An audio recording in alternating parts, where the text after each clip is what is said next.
October 14, 2025. The Caribbean lay still, a sheet of blue stretched between freedom and chaos. 90 nautical miles north of Venezuela, the USS Thomas Hudner sliced through calm waters on routine patrol. 320 sailors stood at their posts, unaware that within minutes, history would erupt from beneath the surface of peace. Inside a Venezuelan command post near Portico, radar screens flickered, then froze. A solid contact appeared, unmistakably American. Tension filled the air as voices collided. Was it intrusion or coincidence? The hesitation shattered under one cold order: fire. The silence of the Caribbean broke, replaced by the roar of engines and fate. 3 Onyx P-800 missiles screamed upward, tearing the morning sky. Each weighed over 6,000 pounds, moving at Mach 2.6 with the fury of 18 tons of TNT. Aboard the Hudner, alarms blared. Red lights strobed across consoles. 4 SM-6 interceptors launched, 2 Onyxes vaporized. But one remained, a silent flash of steel and vengeance. Impact. The hull split like paper. Flames rolled across the bow, and communications died. The destroyer listed, then steadied through the smoke. 3 sailors were killed instantly. 24 more were wounded. 12 systems went offline. The sea fell silent again, but it was the silence that comes right before the storm returns. The distress call raced faster than radio waves. Washington received the signal, and in that instant, the world's course shifted. Because when American blood stains the sea, silence is never the answer. The reply never comes in words. It comes in the language that makes oceans tremble: power. For months, the Caribbean had been a powder keg: blockades, standoffs, narrow passes shadowed by patrols. Venezuela had pushed its maritime borders 180 nautical miles outward, challenging the hemisphere. Washington called it illegal. Caracas called it sovereignty. But the truth was simple. It was provocation, wearing the mask of pride. 4 diplomatic warnings were issued. 4 were ignored. The Thomas Hudner, a $2.2 billion Arleigh Burke destroyer, patrolled vital routes, moving $2.3 billion in weekly U.S. trade. Its radars could spot threats hundreds of miles away. But no system could predict a nation willing to strike without a word. When the missiles launched, diplomacy died. The Phalanx defense guns spun, spitting tungsten at 4,000 rounds a minute. Flares bloomed. Chaff clouded the sky, but the final Onyx came low, sea-skimming and silent. When it struck, it tore through the ship like lightning through glass. At 9 a.m., a distress signal reached the Pentagon. By 9:30, confirmation arrived: a U.S. Navy destroyer had been struck by Venezuelan forces. Not pirates, not an accident, but a declaration without words. From that second on, no water was safe. Inside the White House Situation Room, every screen glowed red. A live feed showed the burning Hudner adrift. President Donald J. Trump entered, flanked by the Joint Chiefs, CIA, and Pentagon brass. No one needed to explain the Western Hemisphere was at war, and hesitation had no seat at that table. Satellite imagery confirmed the launch site: Puerto Cabo Naval Base. 3 signatures, 1 impact, all verified. Then came the words that reshaped policy. They hit first. Now we hit smart. That sentence became doctrine.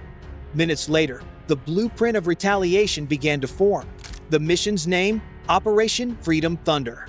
2 goals: eliminate the network behind the strike and reaffirm absolute freedom of navigation in the Caribbean. Every president faces a defining test. For Trump, this was that moment. As planners finalized the strike, cyber intelligence intercepted a classified Venezuelan transmission. What it revealed froze the Pentagon. Satellite proof exposed a smuggling empire run directly by President Nicolas Maduro, moving weapons, cocaine, and stolen military tech under the Red Cross emblem of humanitarian aid.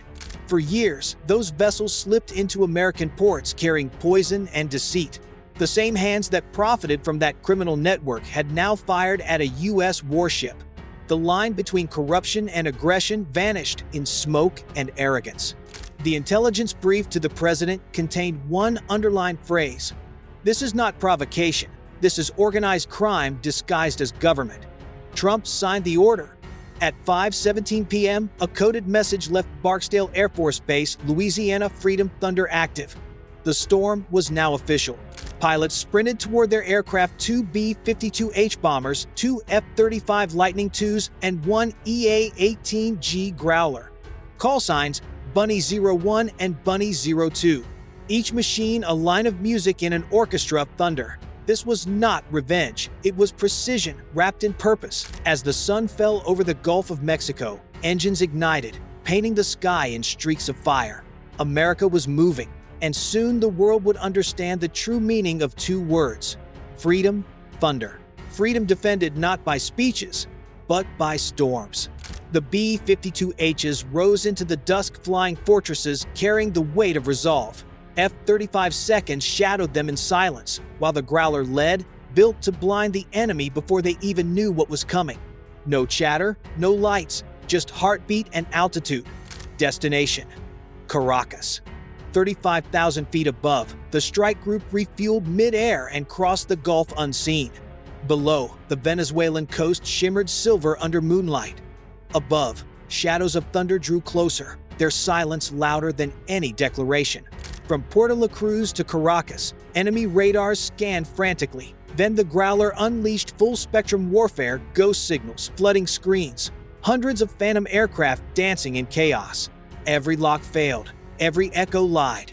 Through that confusion, the real bombers advanced, quiet, invisible, and inevitable. The bombers closed in massive, deliberate, merciless. F-35 seconds shielded their path while the Growler silenced the sky. No radio, no chatter, only synchronized breaths and steel discipline. The mission was pure arithmetic. Now every second counted, every move rehearsed to perfection. Refueled and silent, the strike package crossed the Caribbean. The moon traced silver across their wings. Below, the Venezuelan coast faded like a memory. In the cockpits, the only sound was the steady hum of engines and the weight of what was about to happen. The EA-18G Growler began its assault. Electronic chaos unleashed. Dozens of fake blips flooded enemy screens. Phantom aircraft danced across radar scopes. Venezuelan operators scrambled to lock on, but every echo was a lie. Through that digital storm, the real bombers slipped through unseen. Every lock attempt failed. Every target dissolved. Then came the whisper through encrypted channels. Target confirmed. Bunny 01 aligned its coordinates, the National Assembly of Caracas. Nerve center of the regime. The countdown began, each breath a fuse leading to history. At 35,000 feet, bomb bay doors opened. 5 GBU-31 JDAMs dropped silently through the haze, each 2,000 pounds of guided precision. Morning calm shattered into gravity and fire. Venezuela's defenses were seconds from facing the full weight of American resolve. The first bomb obliterated the assembly's central wing. Concrete vaporized. The second tore into underground bunkers 30 feet below.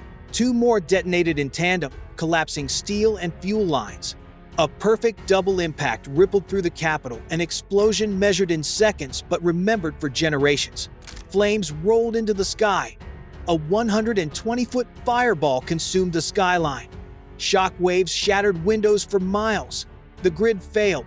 Communications went dark and panic swept the city. Dozens wounded. Senior officers dead. The capital of defiance was now burning under its own arrogance.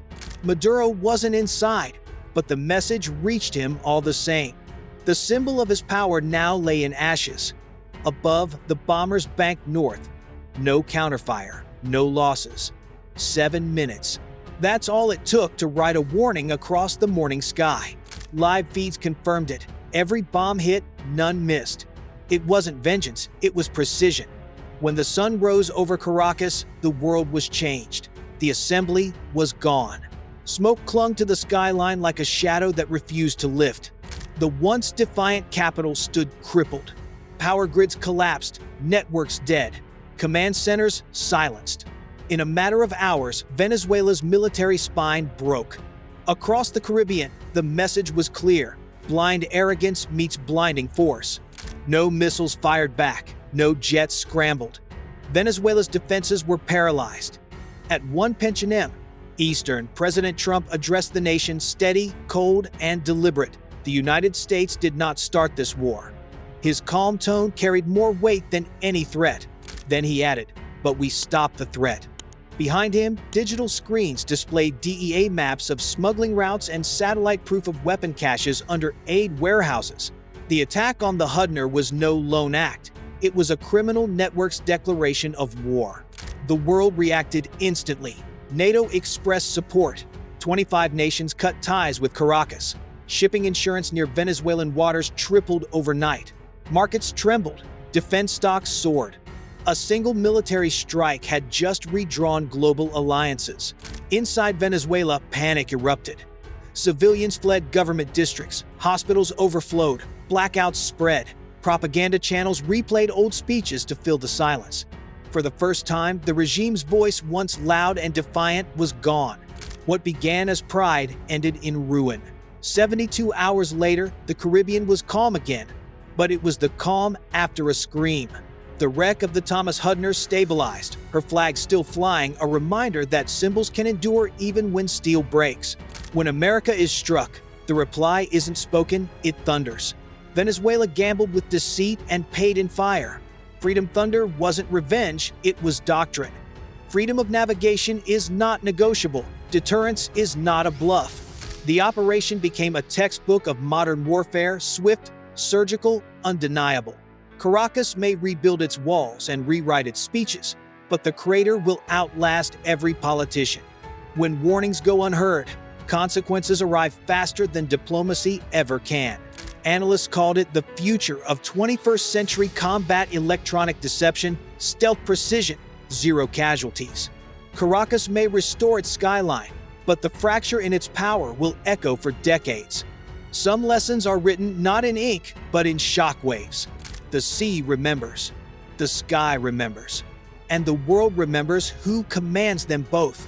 American strength isn't defined by destruction, it's defined by control. Control of air, sea, and future. The storm may have passed, but its echo still rolls across the waves. The final words fall calm yet absolute. A warning measured, precise, undeniable. Was it justice or escalation? Tell us what you believe. Because the next storm may decide not just one nation's fate, but the world's.